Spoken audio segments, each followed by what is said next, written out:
Satrio. Perkenalkan, nama saya Muhammad Salman. Perkenalkan, nama saya Muhammad Rafiq.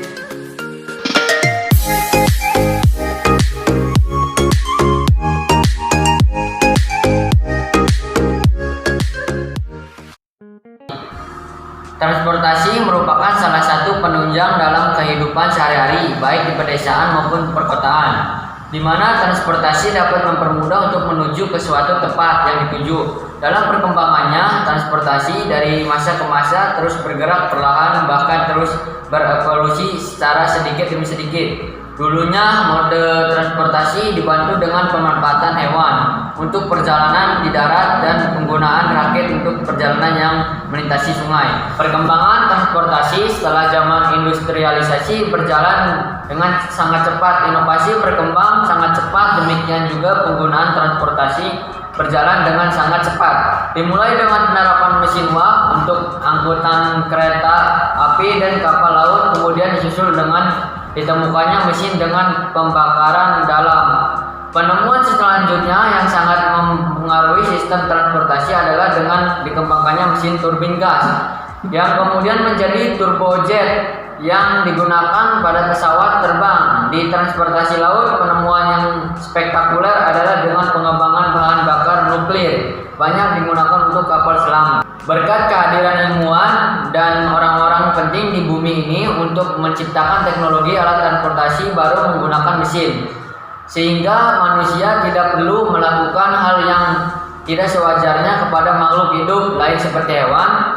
Kendaraan hingga kini terbagi atas 3 golongan, yaitu kendaraan darat, laut, dan udara. Masing-masing memiliki keunikan yang berbeda, namun dengan tujuan yang sama, yaitu membantu keberlangsungan hidup manusia. Seiring berjalannya waktu, maka perkembangan teknologi juga semakin maju. Transportasi Indonesia juga ingin menghadirkan transportasi yang modern, namun masyarakat juga perlu tahu perkembangan transportasi dari zaman dahulu hingga sekarang. Sejarah perkembangan teknologi transportasi. Transportasi darat, industri mobil dipelopori Henry Ford yang melakukan produksi massal mobil murah. Perkembangan transportasi darat berikutnya adalah kereta maglev atau magnetic levitation. Inspirator kereta maglev adalah Eric Lightweight 1950. Kereta maglev memakai mesin yang dapat mengangkat kereta 10 mm di atas rel dan didorong magnet bermuatan listrik. Transportasi udara. Transportasi udara modern dirintis dengan penemuan mesin terbang. Joseph dan Jacques Estin menerbangkan balon udara setinggi 300 meter 1782. Semakin berkembang hingga bisa membawa manusia.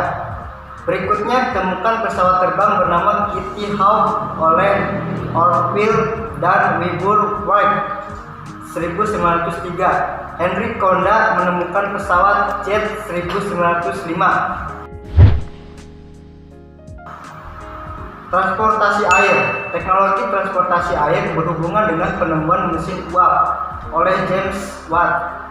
Penemuan mesin uap menginspirasi Robert Fulton untuk membuat kapal uap pertama dengan nama Fremont.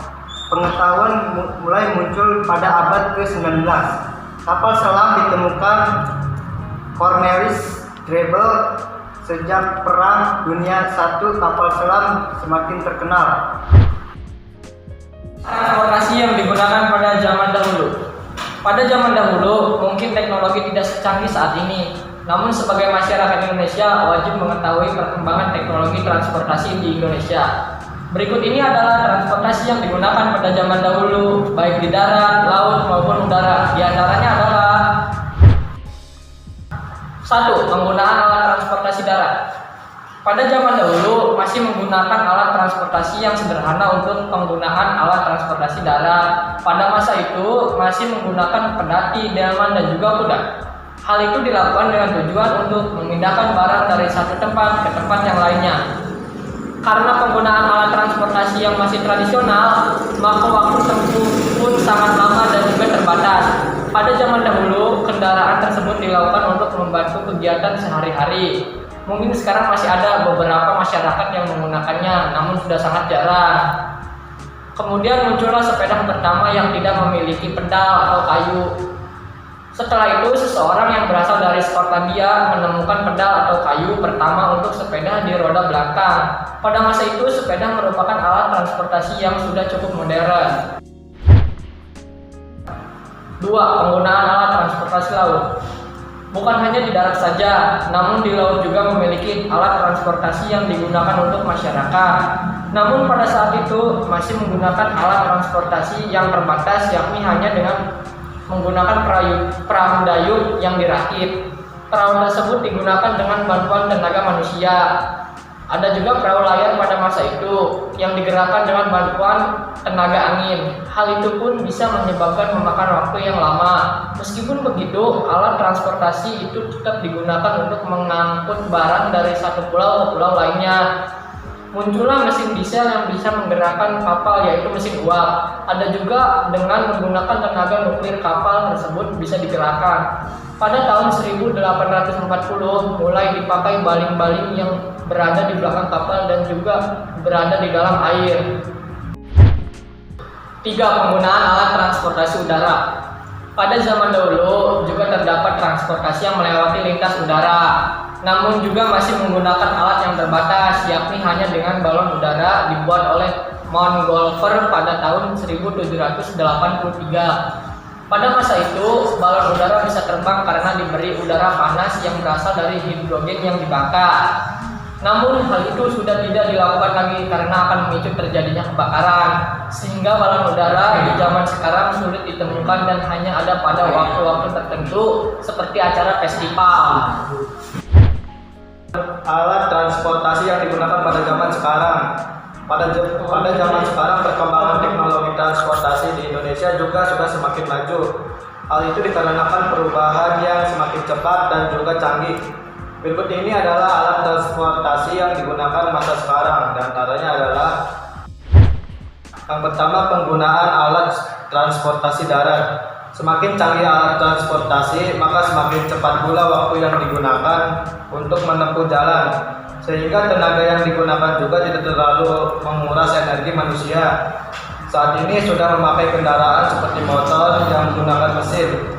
Kendaraan bermesin ditemukan ketika mesin uap muncul, lalu dibuatlah seperti sepeda motor, mobil, dan juga kereta api yang lebih modern. Kendaraan-kendaraan tersebut juga mengalami perubahan bentuk maupun kecepatan, seperti yang sudah ada baru-baru ini, yaitu MRT atau kereta yang memiliki waktu tempuh yang sangat cepat. Yang kedua, penggunaan alat transportasi laut. Perubahan juga terjadi pada alat transportasi untuk lintasan laut, yakni adalah sebuah kapal yang menggunakan mesin. Kapal layar yang sudah digunakan juga memiliki kecanggihan karena perkembangan teknologi. Sama seperti halnya dengan mesin motor dan juga mobil, yang sering disebut juga kapal motor. Yang ketiga, penggunaan alat transportasi udara. Perkembangan teknologi transportasi di Indonesia juga terdapat di lintasan udara. Seperti yang sudah diketahui pada zaman dahulu masih menggunakan balon udara, namun sekarang sudah menggunakan pesawat. Pesawat tersebut juga dipergerakan oleh mesin, begitu pula dengan helikopter. Kelebihan dan kekurangan teknologi transportasi. Teknologi masa lalu maupun masa kini memiliki kelebihan dan kelemahan. Pada penjelasan di atas, yang banyak nampak adalah kelemahan teknologi masa lalu dan kelebihan teknologi masa kini. Misalnya, teknologi masa lalu lebih lambat sedangkan teknologi masa kini lebih cepat. Namun sebenarnya teknologi masa lalu juga memiliki kelebihan. Sebaliknya, teknologi masa kini juga memiliki kelemahan. Pada umumnya, teknologi masa lalu masih menggunakan teknologi manual, yakni hewan, angin, ataupun manusia. Selain itu, prosesnya juga lama atau lambat. Namun di sisi lain, teknologi masa lalu memiliki kelebihannya, yakni hampir semua bebas polusi, baik polusi udara, polusi suara, maupun polusi lainnya. Sedangkan teknologi masa kini memiliki kelebihan, yaitu prosesnya cepat. Namun di sisi lain memiliki kelemahannya, yakni menimbulkan polusi seperti polusi udara, tanah, air, dan suara. Polusi udara menyebabkan napas menjadi sesak. Transportasi. 1. Dampak positif. Dengan diterapkannya ilmu pengetahuan alam dan teknologi modern, orang dapat membuat sarana transportasi, misalnya sepeda motor, mobil, bus, kereta api, kapal laut, pesawat terbang, dan lain-lain. Sarana transportasi tersebut sangat efektif dan efisien daripada memakai alat transportasi pada zaman dulu, misalnya kuda, naik kereta api kuda atau kapal layar. 2. Dampak negatif. Timbulnya pencemaran suara atau kebisingan dan pencemaran udara. Hal tersebut dapat diakibatkan dari konstruksi alatnya maupun ulah orang-orang yang kurang bertanggung jawab dalam menggunakannya.